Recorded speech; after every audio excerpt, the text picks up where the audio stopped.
Ang kwento natin ngayon ay parehong nakakagulat at komplikado dahil hindi lang ito tumagal ng 1 taon, kundi halos 1 dekada bago nakahanap ng katarungan. Tungkol ito sa isang 21 taong gulang na madre na brutal na pinaslang noong 1992, na sa wakas ay nalutas pagkaraan ng 28 taon, noong Disyembre taong 2020. Ito ang kwento ni Sister Abaya. Nagsimula ang kanyang kwento sa tahimik na bayan ng Kottayam, Kerala, noong 1992. Katulad ng maraming Kristiyanong lugar sa Kerala, ang Kottayam ay isang mapayapang pook na puno ng mga simbahan at kumbento na nakakalat sa paligid. Mahalaga ang mga lugar na ito ng pagsamba sa buhay ng mga taong naninirahan doon. Isa sa mga kilalang kumbento sa lugar ay ang St. Paul's X Convent. Mayroon itong hostel kung saan tumutuloy ang maraming kabataang babae para mag-aral, karamihan sa kanila ay mga madre rin. Kabilang sa mga babaeng ito si Sister Abaya, isang 21 taong gulang, na masigasig na madre na pumunta sa kumbento upang maglingkod sa Diyos at tumulong sa kapwa. Nag-aaral si Sister Abaya sa isang pre-degree college, at tulad ng ibang estudyante, malapit na ang kanyang mga pagsusulit. Determinado siyang magtagumpay, kaya nagpasya siyang gumising ng maaga, itinakda niya ang kanyang alarm, natulog, at nagising bandang 4:00 ng madaling araw. Pagkatapos batiin ang ilan sa kanyang mga kaibigan sa kumbento, umupo siya upang magsimulang mag-aral. Sa mga oras na iyon, nakaramdam siya ng pangangailangang magpahinga sandali. Iniwan niya ang kanyang mga libro at nagtungo sa kusina, marahil upang uminom ng tubig o maghilamos ng malamig na tubig sa mukha, para manatiling gising.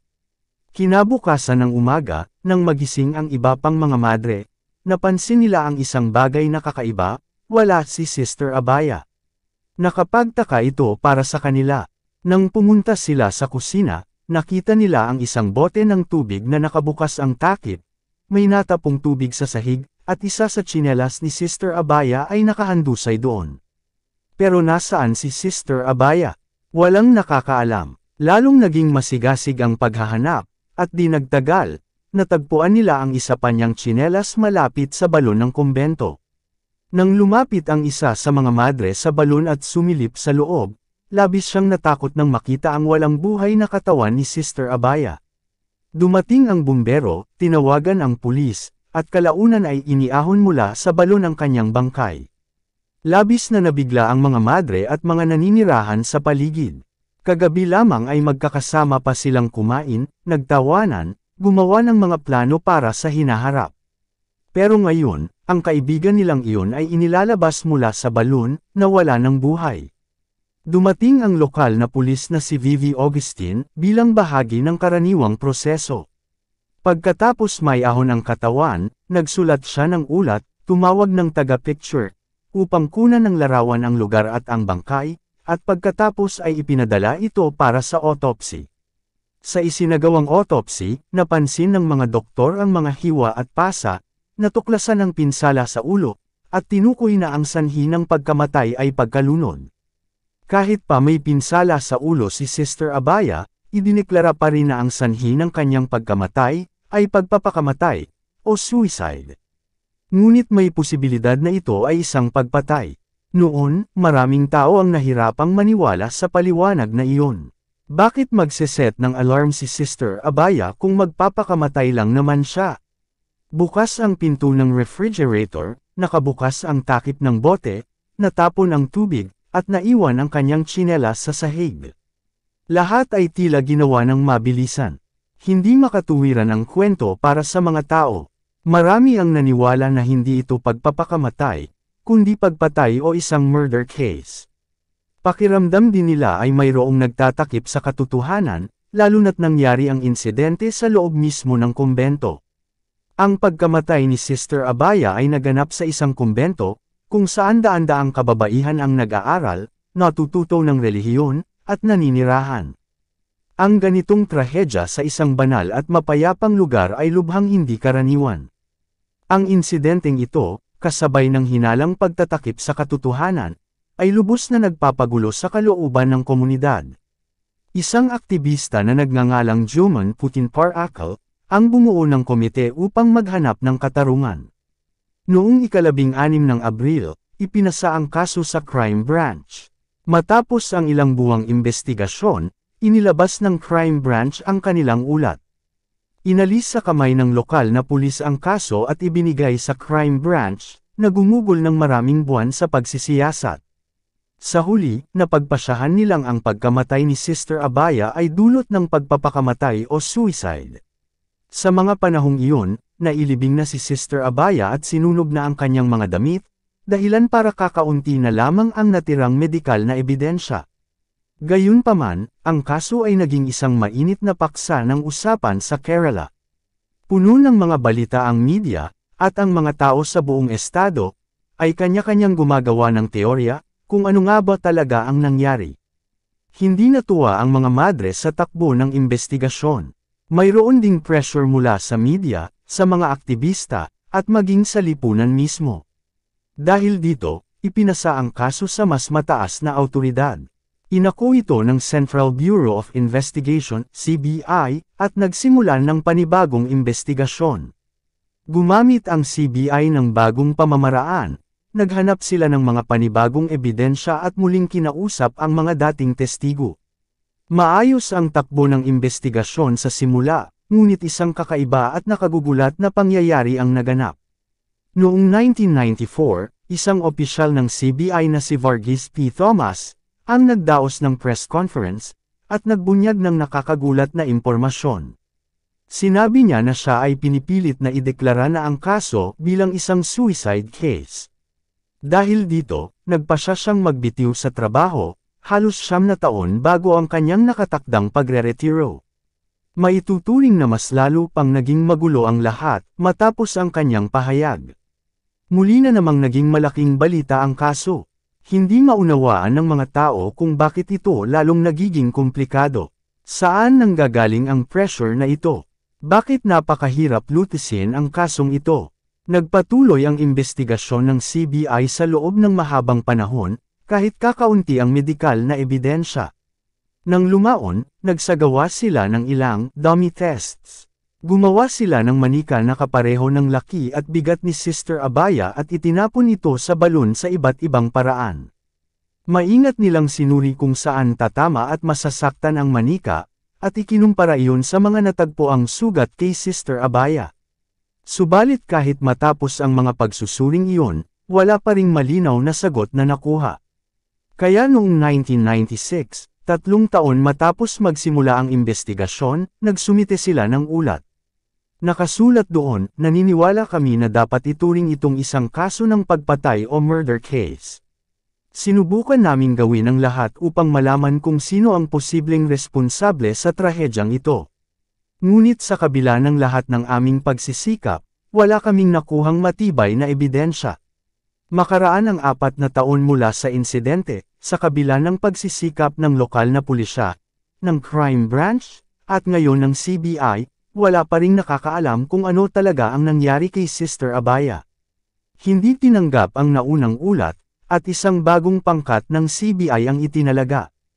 Ang bagong pangkat na ito ay nagsagawa ng panibagong investigasyon, at pagsapit ng 1999, makalipas ang 3 taon, napagpasyahan nilang tila pagpatay nga, ang nangyari kay Sister Abaya. Ang pangunahing batayan ng konklusyong ito ay ang mga natuklasang medikal.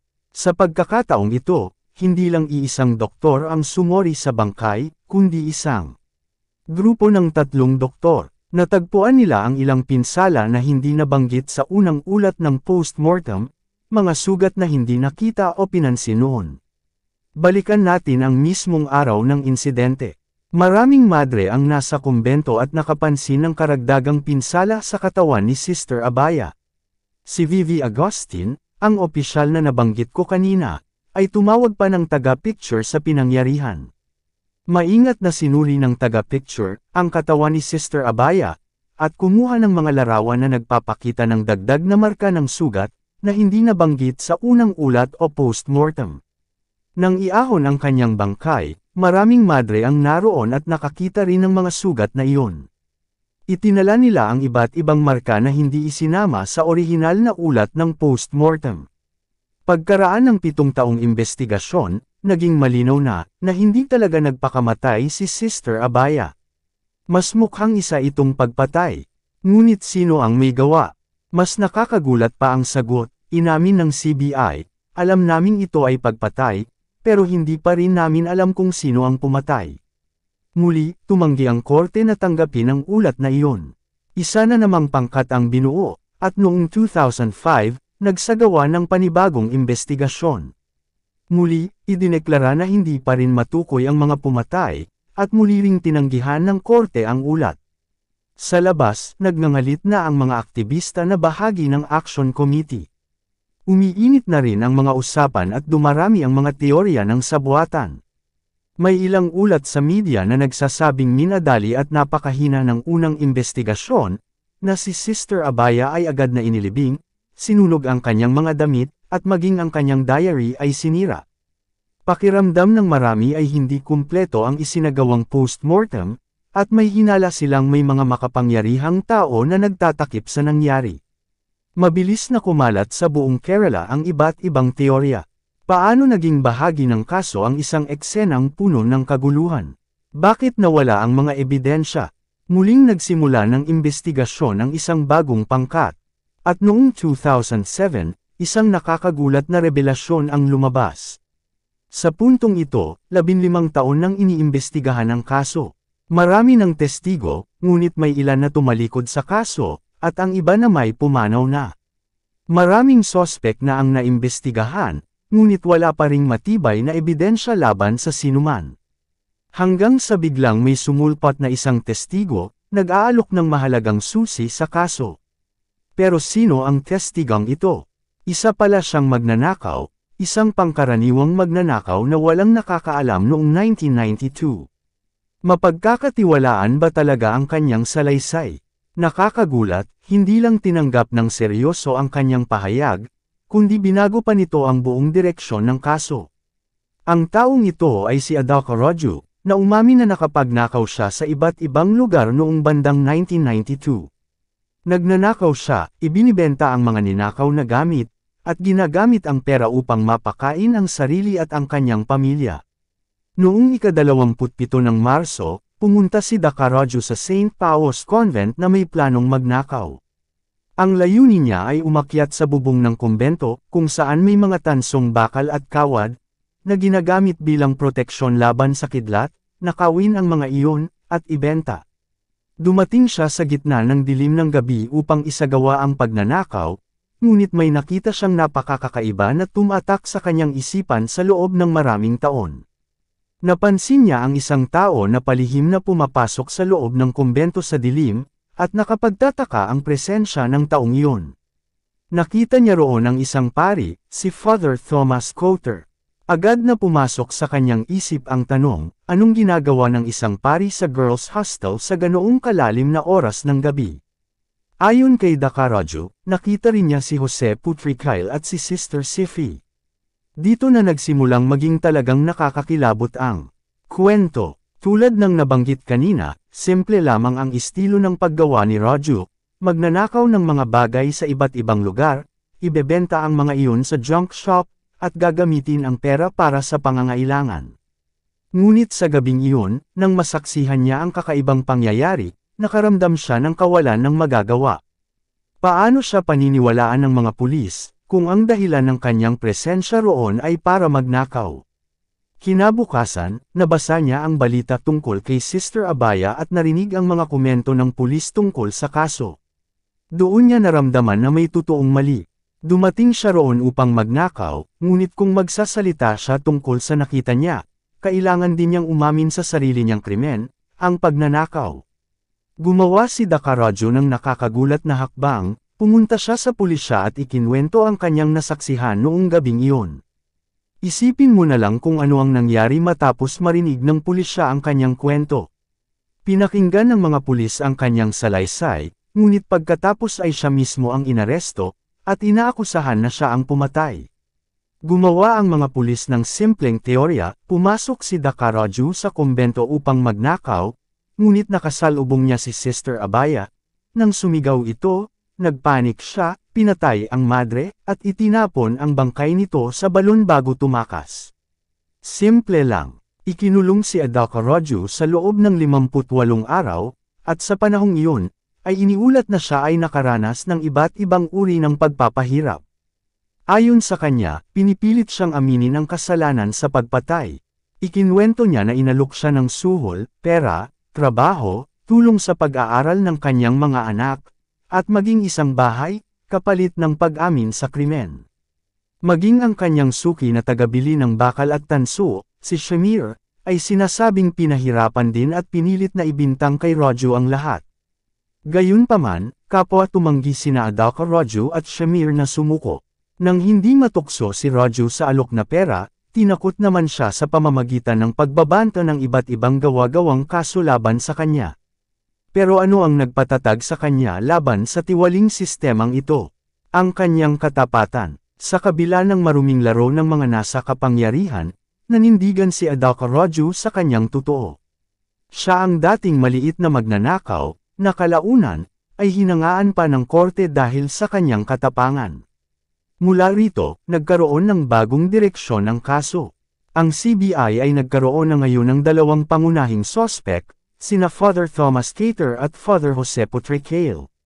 Sa katunayan, isang kapitbahay na nakatira malapit sa kumbento, ang nagsabing nakita niya ang motorsiklo ni Father Thomas Cater na nakaparada roon. Noong gabi ng ika-26 ng Marso, pumunta raw ang kapitbahay na ito sa isang kalapit na tindahan para uminom ng tsaa, at nang bumalik siya bandang hating gabi, napansin niya ang scooter sa labas ng kumbento. Noong una, wala siyang masyadong inisip tungkol dito. Ngunit kalaunan, binago niya ang kanyang pahayag at sinabi ko yun dahil sa pressure. Isa lamang siya sa maraming testigang umatras sa kaso. Pero teka lang, nang sabihin ni Adalcarojo ang impormasyong ito sa pulis, alam na pala nila na may mga sospek. Bakit hindi nila mas lalo pang iniimbestigahan ito? Bakit hindi man lang nila sinuri ng mabuti ang salaysay ni Rojo? O baka may nag-utos sa kanila na palabosin, na si Rojo ang salarin. At huwag kalimutan, inaalok si Rojo ng pera. Sino ang may sapat na pera para pondohan iyon? At ang pinakamalaking tanong, kung nagsasabi nga ng totoo si Rojo, ano ang ginagawa ni Father Kotor sa kumbento noong gabing iyon? Kumalat ang isang chismis na sinabi raw ni Father Kotor, sa isang kaibigan, na siya at si Sister Sefi, mula sa kumbento ay parang mag-asawa.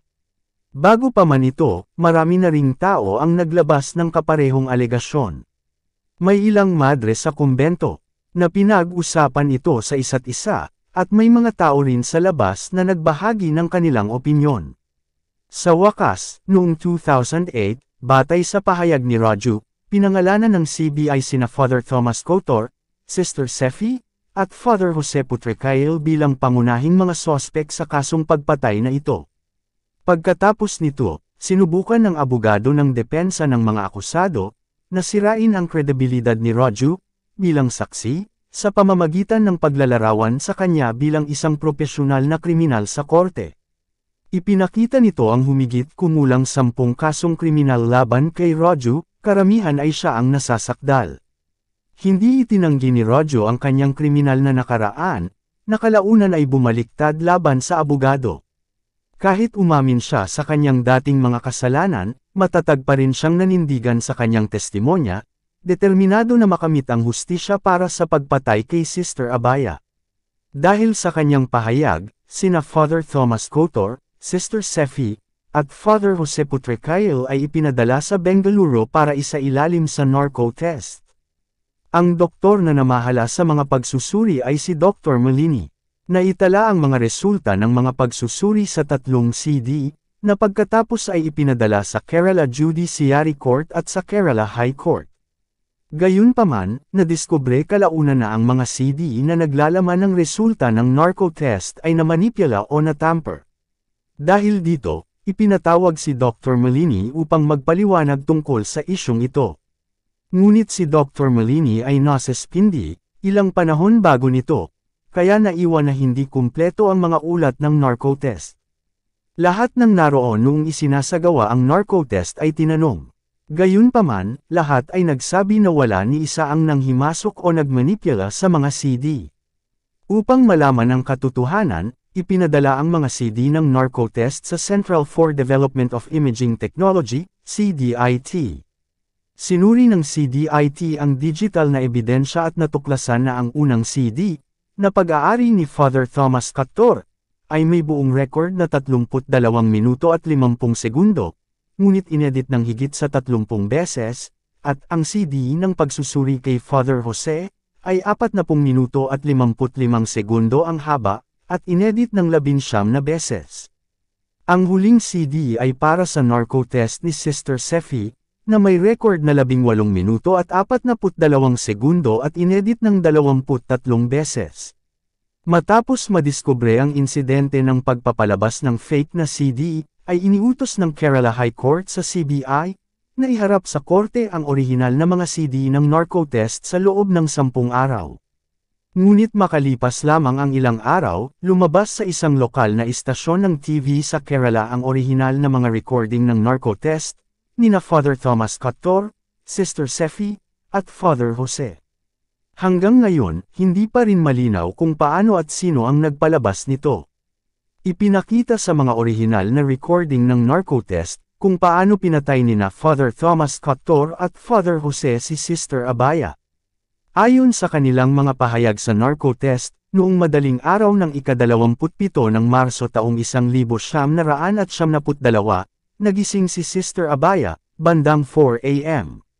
Medyo mainit noon, kaya bumaba siya mula sa kanyang silid sa dorm patungo sa refrigerator, upang kumuha ng tubig. Habang siya ay umiinom, nakarinig siya ng mga kaluskos mula sa kusina.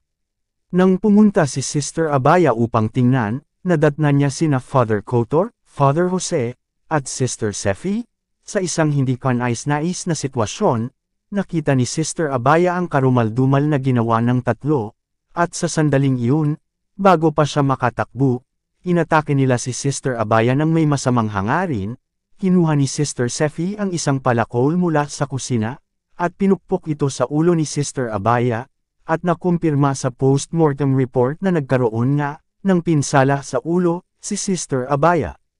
Pagkatapos nito, kinaladkad nila siya papunta sa balon at itinapon doon upang pagtakpan ang kanilang krimen.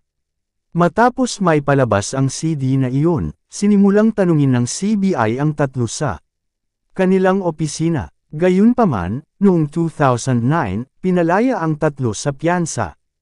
Nakagugulat na, napawalang sala sa kaso si Father Jose. Mula 2009 hanggang 2019, maraming pagdinig ang naganap, at noong 2020, hinatulan ng Kerala High Court sina Father Thomas Cottor at Sister Sefi, ng habang buhay na pagkakakulong, batay sa resulta ng narco test, at sa testimonya ni Raju na magnanakaw. Pinagmulta rin ang dalawa ng tig 5 lakh rupees. Sa gayon, matapos ang 28 taon, sa tulong ng isang magnanakaw, tuluyang nalutas ang isa sa pinakamatagal na kaso ng misteryosong pagpatay sa India.